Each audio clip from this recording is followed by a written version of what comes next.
நண்பர்களே, நம்ம ஊரில் டெய்லி வேலைக்கு போகிறதுக்காக பஸ்ஸில் போவாங்க, காரில் போவாங்க, ட்ரெயினில் போவாங்க, சைக்கிளில் போவாங்க, டூ வீலரில் போவாங்க. ஆனால் ஒருத்தங்க டெய்லி தன்னுடைய ஆஃபீஸ்க்கு ஃப்ளைட்டில் போகிறத கேள்விப்பட்டிருக்கீங்களா?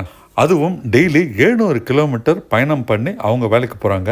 அப்படி தினசரி 700 கிலோமீட்டர் பயணம் பண்ணி ஃப்ளைட்டில் வேலைக்கு போகிற ஒரு இந்திய பெண்மணி பற்றி தான் நம்ம இந்த வீடியோவில் பார்க்க போகிறோம்.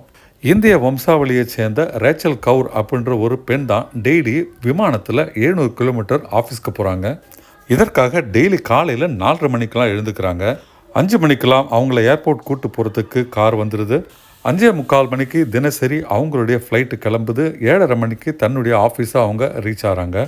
ஆஃபீஸ் வேலையை முடிச்சுக்கிட்டு மாலை 4:30 மணிக்கு அவங்க ஏர்போர்ட்டுக்கு வந்தாங்கன்னா மாலை 7:30 மணிக்கெல்லாம் தன்னுடைய வீட்டுக்கு வந்துடுறாங்க. இப்படி தினசரி அவங்க 700 கிலோமீட்டர் பயணம் பண்ணி தன்னுடைய ஆஃபீஸ்க்கு போக வேண்டிய கட்டாயம் என்ன? நம்ம இப்போ பார்த்துட்டு இருக்கிற ரேச்சல் கவுர் அப்படின்ற அந்த ஒரு பெண்மணி பார்த்தீங்கன்னா மலேசியாவில் பினாங் அப்படின்ற ஒரு நகரத்தில் வசிக்கிறாங்க. 700 கிலோமீட்டர் தள்ளி இருக்கிற கோலாலம்பூர் அப்படின்ற நகரத்தில் இருக்கிற ஏர்போர்ட்டில் தான் அவங்க வேலை செய்கிறாங்க. அவங்களுடைய எம்ப்ளாயர் யாருன்னா ஏர் ஏஷியா. ஒரு எம்ப்ளாயின்ற முறையில் ஏர் ஏஷியாவில் அவங்களுக்கு கிடைக்கிற அந்த பயண டிக்கெட் கொஞ்சம் கம்மி ப்ரைஸுங்க.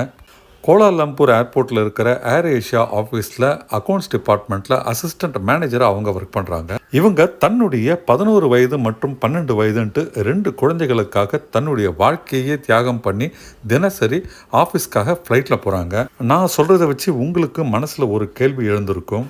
அவங்க வேலை செய்கிற நகரமான கோலாலம்பூர்லேயே அவங்க ஒரு வீடு எடுத்து தங்கலாமே, எதுக்கு பினாங்கிலேருந்து 700 கிலோமீட்டர் பயணம் பண்ணி வராங்கன்ட்டு உங்களுக்கு யோசனை வரலாம்.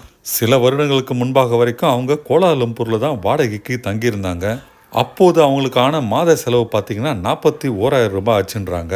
கோலாலம்பூரில் அவங்க தங்கின இடத்துலேருந்து அவங்க அலுவலகம் இருக்கும் கோலாலம்பூர் ஏர்போர்ட் வரத்துக்கு ரொம்ப நேரம் ஆச்சு.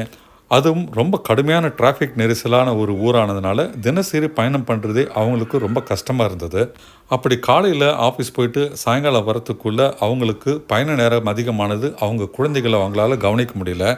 அது மட்டும் இல்லாமல் ஒரு கமர்ஷியல் கேபிட்டலான கோலாலம்பூரில் செலவினம் அதிகமாக இருந்தது. அதனால தான் 700 கிலோமீட்டர் தள்ளி பினாங்கில் அவங்க ஒரு வீடு எடுத்து தங்கியிருக்கிறாங்க. அங்கே அவங்களுக்கு ஆகிற மாத செலவு வெறும் 27,000 தான். மாதம் 14,000 ரூபாய் அவங்களுக்கு மிச்சமாகுது. அது மட்டும் இல்லாமல் ஏர் ஏஷியாவில் ஒர்க் பண்ணுறதுனால அவங்களுக்கு ஃப்ளைட் டிக்கெட் ஃபேர் ரொம்ப கம்மியாக இருக்கிறதுனால போக்குவரத்து செலவுமே அவங்களுக்கு ரொம்ப குறைவாக இருக்குது. மாலை 7:30 மணிக்கெலாம் வீட்டில் இருக்கிறதுனால குழந்தைகள் கூட அவங்க ரொம்ப நேரம் ஸ்பெண்ட் பண்ணுறதும் அவர்களுடைய படிப்புக்கு உதவுவதும் அவங்களுக்கு மகிழ்ச்சியாக இருக்குது.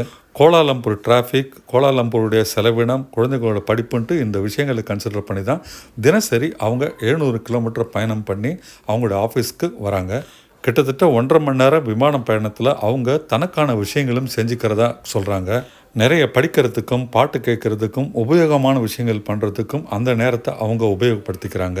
இப்படி தனக்கான நேரம் கிடைக்கும், குழந்தைகளை கவனிக்கிறதுக்கு நேரம் கிடைக்குது, செலவும் கம்மின்றதுனால தான் இந்த ஒரு அரேஞ்ச்மெண்ட்டில் தினசரி 700 கிலோமீட்டர் பயணம் பண்ணி பினாங்கிலேருந்து கோலாலம்பூர் ஆஃபீஸ்க்கு வந்துட்டு போகிறாங்க. அவங்களோட ஃபேமிலி ஃப்ரெண்ட்ஸ் அவங்களுடைய சுற்றி இருக்கவங்கெல்லாம் அவங்கள கிண்டல் பண்ணாலும் அதெல்லாம் அவங்க பொருட்படுத்துறதில்ல. அவங்களுக்கு இந்த விஷயம் பொருத்தமாக சிறந்ததாக இருக்கிறதுனால இதை அவங்க பண்ணுறாங்க. நண்பர்களே, இதை பற்றி நீங்கள் என்ன நினைக்கிறீங்க? உங்களுடைய ஒப்பீனியனை கமெண்ட்டாக கொடுங்க. நம்ம ஊர்லேயும் நிறைய பெண்கள் எத்தனையோ இன்னல்களையும் சிரமங்களையும் தாண்டி தினமும் பயணப்பட்டு தன்னுடைய ஆஃபீஸ்க்கு போகிறாங்க.